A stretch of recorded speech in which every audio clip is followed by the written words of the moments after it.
তোমালোকে এটা যিমানে হাজাৰ হাজাৰ কান্দি কান্দি ফেচবুকত পোষ্ট নিলিখা কিয় তোমালোকক আৰু মানুহে ক্ষমা নকৰে তোমালোকৰ আসল স্বৰূপ মানুহে ইতিমধ্যে জানি গৈছে শেহতীয়াভাৱে হোৱাটছআপৰ যিকেইটা কনভাৰসেশন স্ক্ৰিনশ্বট সোশ্যাল মিডিয়াত ভাইৰেল হৈ আছে সেইসমূহ দেখাৰ পিছত এই কথাটো স্পষ্ট যে এই মানুহটোক বহু মানুহে ব্যৱহাৰ কৰিলে চাৰিওফালে থকা মানুহখিনিয়ে যে কেনেকুৱা ধৰণে ব্যৱহাৰ কৰিছে এবাৰ এই স্ক্ৰিনশ্বটসমূহ চালেই পঢ়িলেই গম পোৱা যায় এই স্ক্ৰিনশ্বটসমূহ কাৰ তেওঁৰ নিচেই কাষতে থকা মানুহৰ কথোপকথনত এই কথাটো স্পষ্ট হৈ পৰে যে তেওঁলোকৰ মাজতে যথেষ্ট সংঘাত আছে আৰু এই সংঘাতৰ আটাইতকৈ ডাঙৰ বলিটো হ'ল জুবিন গাৰ্গক কেৱল আৰু কেৱল একাংশই ব্যৱহাৰ কৰিলে কোনোবাই জুবিন গাৰ্গক ব্যৱহাৰ কৰি ডাঙৰ ডাঙৰ অট্টালিকাৰ মালিক হ'ল কোনোবাই ডাঙৰ ডাঙৰ হোটেল বনালে আৰু আমাক উভতাই দিলে এটা কাঠৰ বাকচৰ ভিতৰত আমি ভাল পোৱা মানুহজনক এটা কাঠৰ বাকচৰ ভিতৰত মানুহজনক উভতাই দিবৰ বাবে তোমালোকৰ অকমানো কুণ্ঠাবোধ নকৰিলা তোমালোকে পানীৰ ব্যৱসায় কৰিলা আৰু মানুহজনক পানীৰ মাজলৈ লৈ গৈ মৰিবলৈ এৰি দিলা এয়া তোমালোকৰ জুবিন গাৰ্গৰ ক্ষেত্ৰত প্ৰটেকশ্যন তোমালোকক মানুহে কিয় ক্ষমা কৰিব কোৱা তোমালোকক মানুহে কিয় আজি ক্ষমা কৰি দিব লাগে তোমালোকে চকুপানীৰে মানুহৰ অন্তৰ গলাব চেষ্টা কৰিলেও মানুহৰ অন্তৰ নগলে তোমালোকক পৃথিৱীৰ আটাইতকৈ সুন্দৰ সম্পদটো আমি এইভাবে অৰ্পণ কৰিছিলোঁ যাতে তেওঁক সুৰক্ষা প্ৰদান কৰিব পৰা তোমালোকে যাতে তেওঁক জীয়াই ৰাখিব পৰা তোমালোকে তেওঁৰ প্ৰতিভাসমূহক যাতে আৰু উজ্জ্বল কৰি মানুহৰ মাজত বিলীন কৰি দিব পৰাকৈ তেওঁলোকক জীয়াই ৰাখিব পৰা কিন্তু তোমালোকে কি কৰিলা তেওঁৰ প্ৰতিভাটো দূৰৰ কথা তেওঁৰ গীতসমূহ যদি তোমালোকে অকমান ভালদৰে গুৰুত্ব সহকাৰে শুনিলাহেঁতেন এই কাম তেওঁৰ ক্ষেত্ৰত তোমালোকে নকৰিলাহেঁতেন তোমালোকে তেওঁক মৰিবলৈ এৰি দিলা তোমালোকৰ নিজৰ ইটোৰ লগত সিটোৰ ভাল পোৱা নাছিল খক আছিল অট্টালিকা বনোৱাৰ পানীৰ কোম্পানী বনোৱাৰ আৰু সেইকাৰণে পানীৰ কোম্পানী তোমালোকে বনালা কিন্তু পানীৰ মাজত মানুহটোক এৰি দিলা আজি ভাবিছা নেকি তোমালোকক মানুহে ক্ষমা কৰি দিব যদি মানুহেও ক্ষমা কৰি দিয়ে আইন আদালতেও তোমালোকক ক্ষমা কৰি দিয়ে মই কৈছোঁ ঈশ্বৰে তোমালোকক ক্ষমা নকৰে এই যে আমাৰ চকুপানীবোৰে লোকক কেতিয়াও ক্ষমা নকৰে এজন মানুহৰ এটা ঘৰ বনাবলৈ কিমান সপোন থাকে এটা ঘৰ কিনিবলৈ এজন পুৰুষৰ কিমান সপোন থাকে আৰু জুবিনদাৰ নাছিল কি জুবিনদাৰ টকা পইচাৰ অভাৱ আছিল নেকি আমিতো বিভিন্ন সময়ত যেতিয়া বাতৰি পঢ়োঁ যেতিয়া বিহুৰ ফাংচনত এটা ৰাতিত জুবিনদাই 8 লাখ 10 লাখ এনেকুৱাকৈ লয় বুলি বিভিন্ন সময়ত বাতৰি পঢ়িছিল তেতিয়াহ'লে তেওঁৰ ইমানবোৰ টকা ক'লৈ গুচি গৈছিল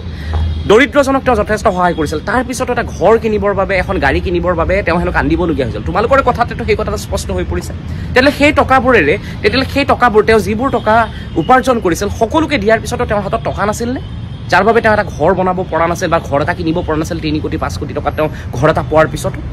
ইমান তোমালোকৰ খক আছিল যে মানুহজনক তোমালোকে ইমান বেয়াকৈ ব্যৱহাৰ কৰিলা আজি তোমালোকে বিভিন্নজনৰ আগত কান্দি কান্দি তোমালোকে বিভিন্ন ভিডিঅ' বনাব পৰা তোমালোকে হাস্পতালৰ পৰা ওলাই অহাৰ সময়ত তোমালোকে বিভিন্ন ধৰণৰ নাটক কৰিব পৰা তোমালোকে একো নাজানাৰ ভাও জুৰিব পৰা কিন্তু কৈছোঁ তোমালোকক মানুহে ক্ষমা নকৰে কাৰণ আমি আটাইতকৈ ভাল পোৱা মানুহজনক আজি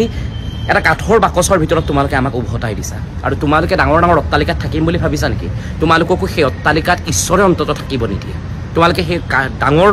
পকী অট্টালিকাটোত সেই কংক্ৰিটৰ অট্টালিকাটোৰ ভিতৰত কেৱল আৰু কেৱল মাত্ৰ চকুপানীয়ে পাবা যদি আমি ভবাৰ দৰে তোমালোকে সেই কামবোৰ কৰিছা সঁচাকৈ কৈছোঁ তোমালোকক মানুহে কেতিয়াও সহ্য নকৰে কিন্তু কেতিয়াও নকৰে কেতিয়াও ঈশ্বৰেও সহ্য নকৰে এজন ইমান ভাল পোৱা মানুহ ইমান যাৰ কণ্ঠতে অমৃত থাকে সেই অমৃত বৰষা কণ্ঠটোৰ প্ৰতি তোমালোকৰ অলপো দুখ নালাগিল নে অলপো তোমালোকৰ দৰদ নাজাগিল নে তোমালোকৰ যিবোৰ কথা এই ইনষ্টাগ্ৰাম ফেচবুক সকলোতে পাই থকা স্ক্ৰিনশ্বটখিনিত যেতিয়া দেখিছোঁ তোমালোকেই কৈছা যে জুবিনদা ছিংগাপুৰত থাকিলেও মৰিলেহেঁতেন ইয়াতে থাকিলেও মৰিলেহেঁতেন তাৰমানে কিবা এটা ডাঙৰ কনস্পিৰেচি জুবিন গাৰ্গৰ ক্ষেত্ৰত হৈ আছিল তোমালোকে জানাৰ পিছত ইমানখিনি জনাৰ পিছত তোমালোকে কিয় মনে মনে থাকিলা আচৰিত তোমালোকক আচৰিত মানিছোঁ যেতিয়া কোনোবা এজন অনুৰাগী তেওঁৰ ওচৰলৈ যায় তোমালোকে তেওঁক অনুৰাগীজনক ওচৰলৈ যাবলৈ নিদিয়া তেওঁক প্ৰটেকশ্যন দিয়া ঠিক আছে অনুৰাগীয়ে ভাবি লয় যে দাদাৰ কিবা এটা অসুবিধা হ'ব পাৰে সেইকাৰণে আমি নাযাওঁ কিন্তু তোমালোকে কাৰ পৰা প্ৰটেকশ্যন দিলা তেতিয়াহ'লে অনুৰাগীৰখিনিৰ পৰা তেওঁক প্ৰটেকশ্যন দিলা আৰু আজি সেই অনুৰাগীৰ মাজত জুবিন গাৰ্গ শুই আছে মানুহ ভাল পোৱা মানুহজনে সাগৰ ভাল পোৱা মানুহজনে মানুহে সৃষ্টি কৰা এখন সাগৰৰ মাজত আজি অকলে শুই আছে কাষত কিন্তু তোমালোক নাই এই যে সদায় তোমালোকে প্ৰটেকশ্যন দিবলৈ থিয় হৈ থাকা আজি তোমালোকে কিয় থিয় হৈ থকা নাই কাষত আজি ক'ত লুকাই আছা তোমালোক কিয় পলাবলগীয়া হৈছে তোমালোক যদি তোমালোকৰ কোনো ভুলেই নাছিল যদি তোমালোক ইমানেই বেছি ভাল আছিল যদি সঁচাকৈয়ে মানুহজনক ইমান বেছি প্ৰটেক্ট কৰিছিল আজি কিয় তোমালোকে থিয় হৈ থাকিব পৰা নাই তোমালোকে নিজে এবাৰ নিজক চিকুটি চাবা কান্দিলেই মানুহে সকলোবোৰ কথা পাহৰি নাযায় অসমীয়া মানুহ হ'ব পাৰে আৱেগিক কিন্তু একেটা সময়ত অসমীয়া মানুহ বহুত শক্তিশালীও বহুত বেছি শক্তিশালী কাৰণ এই মানুহখিনিয়ে কাক হেৰুৱাইছে তোমালোকে উপলব্ধি কৰিব নোৱাৰা এই মানুহখিনিয়ে জানে কাক হেৰুৱাইছে কাৰণ এই মানুহখিনিৰ কোনো স্বাৰ্থ নাছিল জুবিন গাৰ্গৰ সৈতে এই মানুহখিনিয়ে কেৱল জুবিন গাৰ্গক নিস্বাৰ্থভাৱে ভাল পাইছিল কোনোবা ৰাজনৈতিক নেতা যেতিয়া আমাৰ অসমলৈ আহে বাছ ভাড়া কৰি মানুহ আনিবলগীয়া হয় টকা পইচা দি কিবা কিবি খুৱাই মানুহক বাছে বাছে আনিবলগীয়া হয় কিন্তু জুবিন গাৰ্গক চাবলৈ মানুহে ৰ'দ বৰষুণ একাকাৰ কৰি থিয় হৈ আছে কিয় জানা কাৰণ সেই মানুহজনক অজস্ৰ ভাল পায় মানুহে অজস্ৰ ভাল পাইছিল ভাল পাইছে আৰু ভাল পাই থাকিব সেই মানুহজনে ৰামধেনু ভাল পাইছিল সেইকাৰণে মৃত্যুৰ পিছত ৰামধেনু ওলাইছে বৰষুণ ভাল পাইছিল সেইকাৰণে বৰষুণ ওলাইছে সাগৰ ভাল পাইছিল সেইকাৰণে সাগৰ মানুহেই সৃষ্টি কৰিছে সেই মানুহটোৱে নদী ভাল পাইছিল সেইকাৰণে নদী পাৰ হৈ হৈ নিজৰ জন্মভূমিলৈ আহিছে কিন্তু তোমালোকে সেই মানুহটোক নহয় সেই মানুহটোৰ প্ৰতিভাক ব্যৱহাৰ কৰি টকা পইচা উপাৰ্জনৰ এটা সপোনক ভাল পাইছিলা আৰু সেই সপোন তোমালোকে পূৰণ কৰিছা ঠিকেই কিন্তু সেই সপোনৰ মাজত তোমালোক কিমান দিন এই অবিভক্ত জীৱনটোলৈ কটাব পাৰিবা ভাবি চাবা খুব খং উঠি যাবাবে কৈছোঁ কথাখিনি যদি কেতিয়াবা মই কৈছোঁ যদি কেতিয়াবা তোমালোকক আইন আদালতেও নিৰ্দোষী বুলি কয় মই আকৌ কৈছোঁ এই ঈশ্বৰ আৰু মানুহৰ অন্তৰখনে কিন্তু তোমালোকক নিৰ্দোষী বুলি কেতিয়াও মানি নলয় মুখ্যমন্ত্ৰী মহোদয় এয়া কি ভাবুকি দিয়া ৰাজনীতি আৰম্ভ কৰিছে অসমীয়াক বা জুবিনৰ অনুৰাগীক লাভ নহ'ব যিবিলাক কথা কৈছোঁ সকলোবিলাক ভিডিঅ'বিলাকত স্পষ্ট আকাৰত দাঙি ধৰিছোঁ উইদাউট তথ্য পাতি অবিহনে আমি এটাও কথা কোৱা নাই সেইখিনি খালি মাত্ৰ পৰীক্ষা কৰাটো আপোনালোকৰ দায়িত্ব মূল কেইটামান পইণ্ট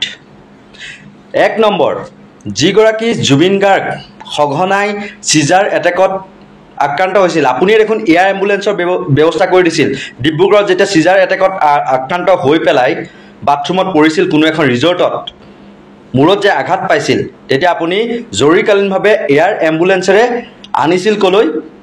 গুৱাহাটীৰ এখন ব্যক্তিগত খণ্ডৰ চিকিৎসালয়লৈ আৰু এই ক্ষেত্ৰত সঘনাই তেওঁ নেমকেয়াৰ হস্পিটেলত দেখোন ভৰ্তি কৰাই থকা হৈছিল এই কথা কি জুবিন গাৰ্গৰ মেনেজাৰ সিদ্ধাৰ্থ শৰ্মাই জনা নাছিল আপুনি যিসকলে সামাজিক মাধ্যমত পোষ্ট দিছে সেইসকলক খুচৰি বিচাৰি পেলাই CIDক মাতি খুটপুছ কৰাতকৈ সিদ্ধাৰ্থ শৰ্মাক আনি পেলাই খুধক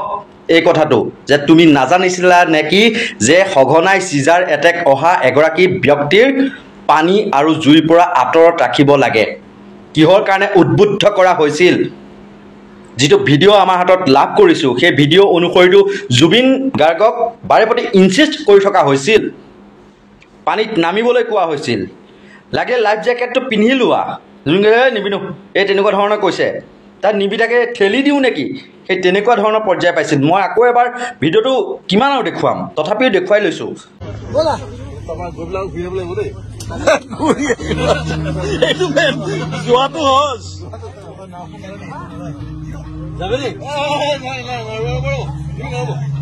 লাইফ জেকেট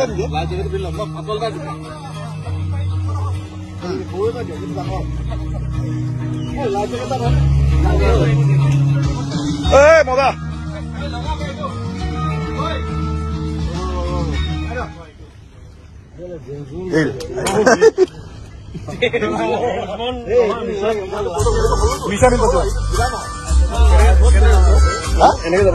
কি নামি দে এনেকে না ঠেলি দিওঁ নেকি জুবিনাক লগত লৈ যা যাই আছে যোৱা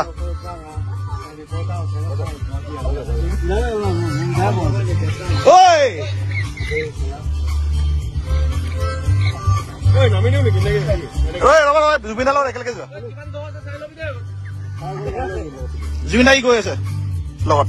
মুখ্যমন্ত্ৰী মহোদয় এই ভিডিঅ'টোৰ ওপৰত ব্যৱস্থা গ্ৰহণ কৰক কোন লোক আছিল আৰু এটা ভিডিঅ'টোৰ আঁৰৰ যিবিলাক কথোপকথন লাইফ জেকেটক লৈ পেলাই কোৱা হৈছে তাৰপিছত ঢিলা নে টান সেইটো সোধা হৈছে তাৰপিছত মাৰ্ডাৰ সম্পৰ্কীয় এটা কথোপকথন আছে এচিড ঢালি ডেথ কৰা পৰ্যন্ত এটা কথা বতৰা আছে এইবিলাকতো কথোপকথনত স্পষ্ট হৈ পৰিছে গতিকে সেই ভইচটো ফৰেনচিকত নি পেলাই টেষ্ট কৰি পেলাই সেই ইয়াত যিখন বুকিং কৰিছিল তাত অসম এছ'চিয়েশ্যনৰ কোন আছিল আসাম এছ'চিয়েশ্যনৰ কোন আছিল তাত বা আৰু অন্য কোন 8-9 জন ব্যক্তি আছিল বা 10 জন ব্যক্তি আছিল সেইটো পোহৰলৈ আনক আনি প্ৰত্যেককে সোধক সেইদিনাখন কি হৈছিল জুবিন গাৰ্গৰ লগত কিহৰ কাৰণে সেই কথোপকথনখিনি পাতিবলগীয়া হৈছিল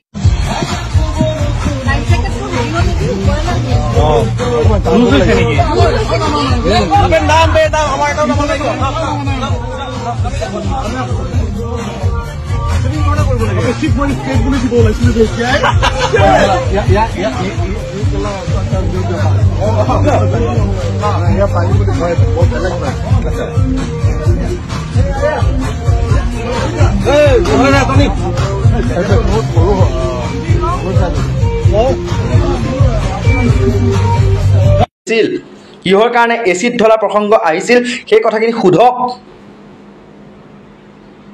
জেৰা কৰিব মাতিলেও আমি এইখিনি কথাই ক'ম কাৰণ আমি তাত চাই থকা নাই নিশ্চয়কৈ ইয়াত নামৰ নাওখনত CCTV থাকিব এখন অসম নহয় যে CCTV কেইটা বেয়া হৈ থাকিব ছিংগাপুৰ হয় উন্নত দেশ মুহূৰ্তত পুলিচ আহি পাই গ'ল আৰু শেখৰে যিখিনি বাইক দি আছে জুবিন গাৰ্গৰ উঠ 15-10 মিনিট পানীত সাঁতুৰিলে উঠ নীলা হৈ পৰে নাকেদি বগা পানী ওলায় বিয়েৰৰ গোন্ধ গাহৰি মাংসৰ টুকুৰাৰ গোন্ধ এইবিলাক কোনে কৈছে এইবিলাক ষ্টেটমেণ্ট মিডিয়াত দিছে জুবিন গাৰ্গৰ লগত থকা বাদ্যযন্ত্ৰত সহযোগী শেখৰ জ্যোতি গোস্বামীয়ে চক্ৰপাণী পৰাশৰৰ বাৰ্তালাপত হোৱা এটা সাক্ষাৎকাৰত মই উঠাই দিতে দাদা এনেকৈ দি পেলাই মুখেদি এনেকৈ বগা পানী আৰু নাকেদি বগা পানী অলপ ওলাই গ'ল বমিটোত অলপ বিয়েৰ গুণাইছে বিয়েৰ খাইছিল অকণমান পৰ্ক এক পিচ খাইছিল ওপৰত তেওঁলোকে বনাই নিছিল সেই পৰ্ক পিচ টাইপ ওলোৱা নাই য়েল্ল' টাইপ ওলাইছে তেতিয়াই মই দাদা আঙুলিটো এনেকৈ চাইছিলোঁ আঙুলিটো বুঢ়া আঙুলিটো মই বৰিখন যে মালিচ কৰি আছিলোঁ বুঢ়া আঙুলিটো নীলা টাইপ হৈ গৈছে নীলা কিয় হৈ আছে আঙুলিটো ৰঙা হ'ব লাগিব দাদাৰ উঠখন সদায় ৰঙা হৈ থাকে নীলা টাইপ হৈ গৈছে ভৰিৰ বুঢ়া আঙুলি নীলা পৰি যোৱা উঠ নীলা পৰি যোৱা এইবিলাক অসম CIDৰ প্ৰথম কাম দ্বিতীয় কাম হ'ব সেইটো যে শেখৰ জ্যোতি মহন্তক মাতি আনি সোধা কিহৰ কাৰণে এইটো পৰিস্থিতি হ'ল ভালদৰে জেৰা কৰা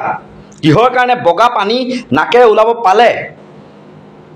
আৰু এজন মেনেজাৰৰ কিমান দায়িত্ব মেনেজাৰ এজনৰ কিমান দায়িত্ব থাকিব লাগে জুবিন গাৰ্গ অসমৰ নহয় বিশ্বৰ এতিয়া 4 নম্বৰ স্থান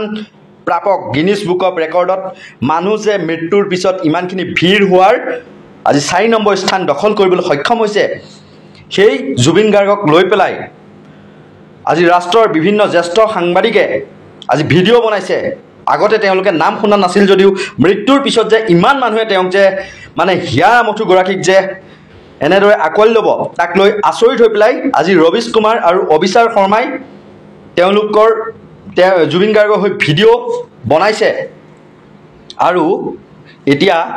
সেই যিকেইজন লোক আছিল সেইকেইজনক ইয়াত বুকখন মানে ইয়াত নাওখনত সেইখনত কোন কোন আছিল প্ৰত্যেককে জেৰা চলাওক অসম CIDয়ে কি হ'ল কেনেকৈ নীলা পৰিল উঠ কি খুৱাইছিল সেইখিনি ছিংগাপুৰ পুলিচে ইতিমধ্যে চেম্পল সংগ্ৰহ কৰিছে সকলোবিলাকৰ খাদ্যবস্তুৰো হাতৰ লগতে সেইবিলাক কথা শেখৰ জ্যোতি গোস্বামীয়ে কৈছিল বাৰ্তালাপত আপোনালোকে শুনি ল'ব পাৰিলে বাৰ্তালাপটো চাৰ্চ কৰি পেলাই এইবিলাক আমাৰ কাম নহয় CIDৰ কাম তদন্ত কৰক ভালদৰে বহুখিনি ক্লু আপোনালোকে পাই আছে সেই ক্লুখিনিৰ সঠিক প্ৰয়োগ কৰক আৰু এটা কথা শ্যামকানু মহন্তই লালু পাঞ্জুৰ দৰে কিহৰ কাৰণে জুবিন গাৰ্গক এৰি দিছিল এবাৰ সোধক তেওঁ নিৰ্দিষ্ট প্ৰট'কল ৰাখিব লাগিছিল বিদেশত যিহেতু নিয়া হৈছে অসমত নাই তেওঁ বিদেশত আছিল অসমত থাকোঁতে দেখোন এখন ফটো উঠিব গ'লে দেখোন তেওঁক চিকিউৰিটিয়ে একদম টানি আজৰি চুচুৰাই পেলাই অনুৰাগীক ফটো উঠিবলৈ নিদিয়ে হাতখনত চুব খুৰিলে এনেকৈ ধৰি ঠেলি দলিয়াই দিয়ে ষ্টেজত গৈ যে ভৰিত ধৰে টানি দাঙি আনি পেলাই একদম ষ্টেজৰ বাহিৰত দলিয়াই পেলাই দিয়ে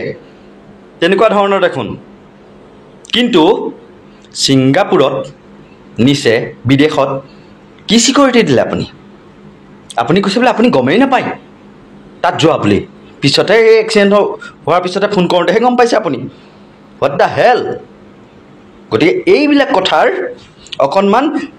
CIDক সেইখিনি কৰিবলৈ যদি সাহস আছে যদি আপোনাৰ গভৰ্ণমেণ্ট স্পনচাৰ্ড নহয় নৰ্থ ইষ্ট ফেষ্টিভেল আৰু যদি শ্যামকানু মহন্ত যদি আপোনালোকৰ চৰকাৰৰ যদি মানে চামচা নহয় বেপাৰী নহয় তেওঁৰ পৰা মুনাফা আপোনালোকেও লাভ যদি নকৰে প্ৰকৃততে সোধক প্ৰশ্ন কৰক ডেটছ অল আমাৰ নিচিনা সাধাৰণ যিখিনিয়ে প্ৰশ্ন কৰিছোঁ আপোনালোকক সেইখিনিক মাতি নি পেলাই সোধপোছ কৰি যিখিনি কৈ আছোঁ মুকলিকৈ তথ্য প্ৰমাণ সহ সেইখিনিয়ে পাব তাতকৈ বেছি উলিয়াবলৈ আমি কোনো তদন্তকাৰী বিষয়া নহয় আমি প্ৰশ্ন কৰিছোঁ প্ৰশ্ন কৰাৰ অধিকাৰ সকলো এইখন গণতান্ত্ৰিক দেশ বাক স্বাধীনতা সকলোৰে আছে প্ৰত্যেকগৰাকী গণতান্ত্ৰিক দেশত বসবাস কৰা লোকৰ প্ৰশ্ন কৰাৰ অধিকাৰ আছে যদিহে সন্দেহ উপজে মনত আৰু সন্দেহৰ থল নোহোৱা নহয় কাৰণ যিগৰাকী সিদ্ধাৰ্থে ছাটোৰ দৰে থাকে জুবিন গাৰ্গৰ লগত গৰিমা শইকীয়া গাৰ্গৰ পিছতেই সিদ্ধাৰ্থক ধৰা হয় জুবিনৰ কেয়াৰ কৰাৰ মানুহ হিচাপে এজন মেনেজাৰৰ দায়িত্বৰ কৰ্তব্য হ'ব লাগিছিল যে সঘনাই চিজাৰ এটাক অহা মানুহ এজনক পানী আৰু জুইৰ পৰা আঁতৰত ৰাখিব লাগিছিল কিয় নাৰাখিলে সেই প্ৰশ্ন CIDয়ে কৰক সিদ্ধাৰ্থক নিশ্চয় ওলাই যাব সকলো জল জল পট পট আৰু যিখিনি হোৱাটছআপ মেছেজ যিখিনি ভাইৰেল হৈছে সেইখিনি আপোনালোকে ডাউনলোড কৰি ল'ব পাৰিলে ডাউনলোড কৰি পেলাই সেইখিনি কথাখিনি যে কৈছিল শেখৰক মাতি আনি আপোনালোকে এটা সোধক তেওঁ সঁচা কথা কৈছিল নেকি 30 কোটি টকাৰ হোটেল পানী বটল কোম্পানী 15 কোটি টকীয়া সোধক গতিকে এইবিলাক ৰাইজে মানে আপোনালোকৰ সেইখিনি আশা কৰিছে কাৰণ সেইখিনি স্ক্ৰীনশ্বট ভুৱা নহয় বুলি মেছেজ কৰাসকল দুইজনেই কৈ দিলে যে এইখিনি সঁচা মেছেজ স্ক্ৰীনশ্বট গতিকে দুইজনক মাতি আনি সোধক জুবিন ফেন ক্লাবৰ সাধাৰণ সম্পাদক আৰু লগতে যিগৰাকী মানে শেখৰজ্যোতি গোস্বামীয়ে এই মানে